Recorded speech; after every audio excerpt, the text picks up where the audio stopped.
just using the breed as a dog to basically show off how tough a person is, you know. And when it bites somebody, you know, the mentality or what people know that the breed is raised up on, they start to say, oh, you know, it deals with drugs and it deals with this, and you know, so people fear what they don't know, you know, what it is. Pit bull, it's more of a family dog, and here in Hawaii, it's probably the most popular breed, you know, and they do cost a lot of money. You know, nowadays they're selling for in you know, in the thousands. So, you know, selling a dog for that much amount, it's becoming more of a cherished breed, you know, instead of just a dog that people would buy for a couple $100s and go fight it and not care about it. Yeah.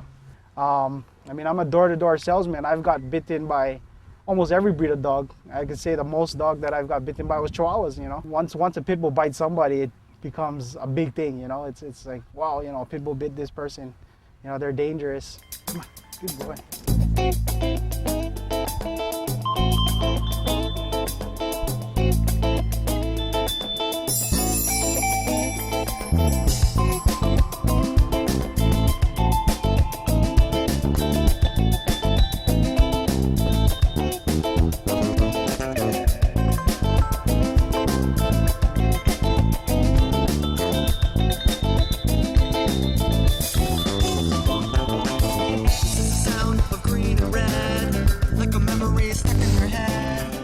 If you've ever wondered what the meaning of the word clumsy is, just follow me around for a day, because I trip over things, I'm falling, I'm spilling things, and my interviewing style is simply atrocious. What was I going to say now? You don't see that because we have long, careful hours of editing. But sometimes people come around like Kat Moore who are so good that it takes very little to work with them. And after reviewing her video footage in the editing room, I realized that if anyone, she should be doing this show, not me.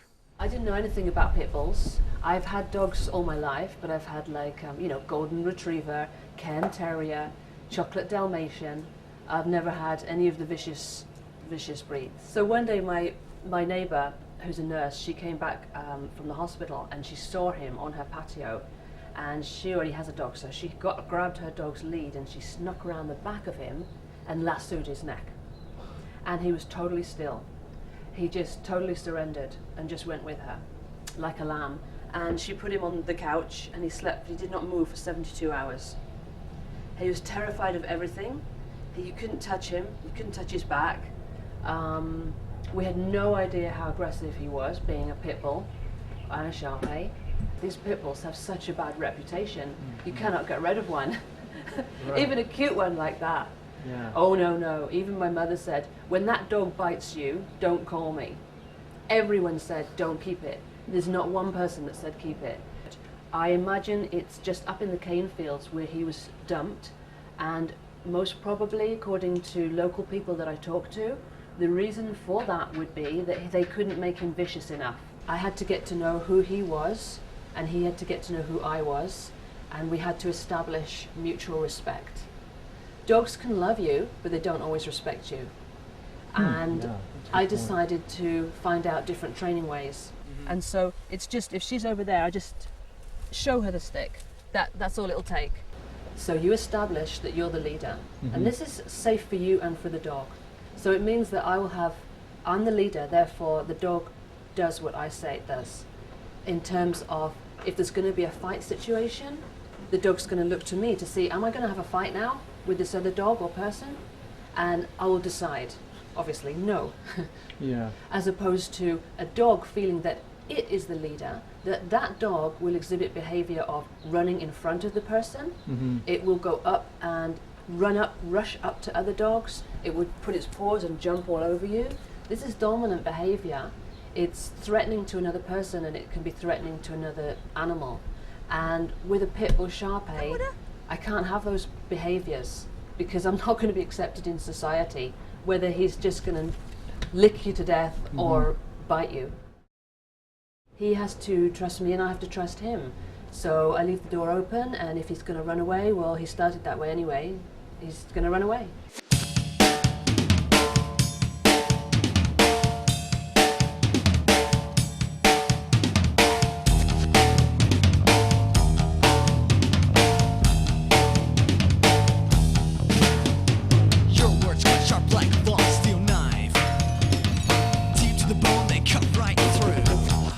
this whole pit bull thing, I don't think it's the breed. I think it's the owners.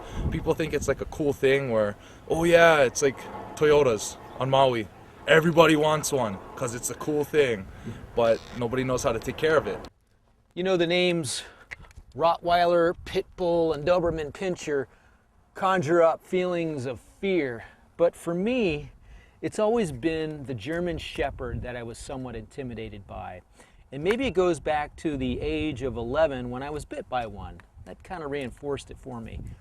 So when I showed up and saw Patty Holbrook at the interview with two large German Shepherds, well, I strategically placed myself near a tall chain link fence in case something might come up for a quick getaway. Let's watch. Okay, this is my boy Thunder. He will be 3 on St. Patrick's Day. This is Sheba. Sheba is 5. If you don't know anything about German Shepherds, you know it takes time and to train. So I let her come here. Sorry guys. No, that's Sheba, you don't. come She doesn't have to sit there the whole Okay, time good. either. So I had this dream that she was going to be this big champion dog, like Rince's in, blah blah blah. And well, it's not like that. And so she taught me a lot. I went through 3 or 4 trainers, and they didn't really have a clue what they were doing. So beware out there. But I figured out that there's a certain thing called the ball. Sheba, come. See this little thing? Sit. Sit. I'm going to get rid of her for a minute. So all you guys got to do is find out, what is it? Is it the ball? Is it a squeaky toy? Is it a treat? Whatever. The biggest thing that they have taught me is calm down, Missy.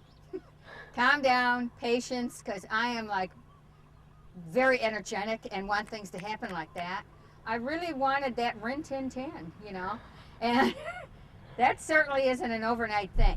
And there were many times that I wanted to give up on Sheba, the female, before I got her title, because you have to be in the ring 3 times under 3 different judges and pass. Get a dog that you're gonna be partners with. Problems stem from a non-stimulus dog. You know, nowhere for the brain to go, nowhere for them to run. And you know, little kids and dogs, you think twice about that. Halt. They're going to bring you a heck of a lot more joy than you can bring them.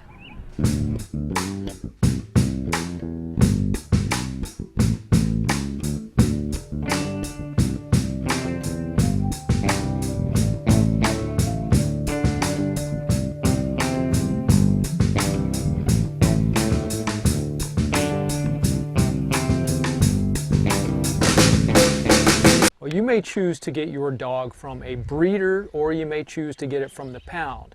My advice is, if you're not sure as to what dog you want to get, you're not firmly set on getting some Akita or a St. Bernard, go to the Humane Society or the SPCA or the pound or dog shelter, whatever it's called in your area.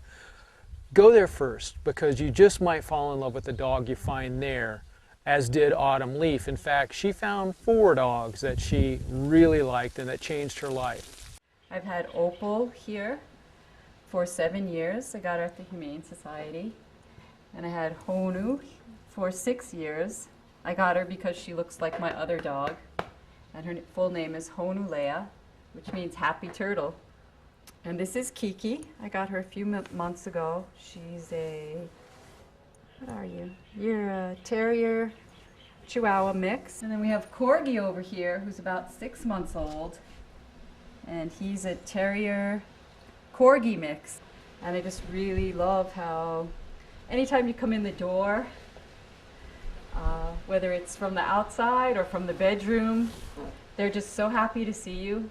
They immediately run on top of you and jump, and so I really love that exuberance that dogs give.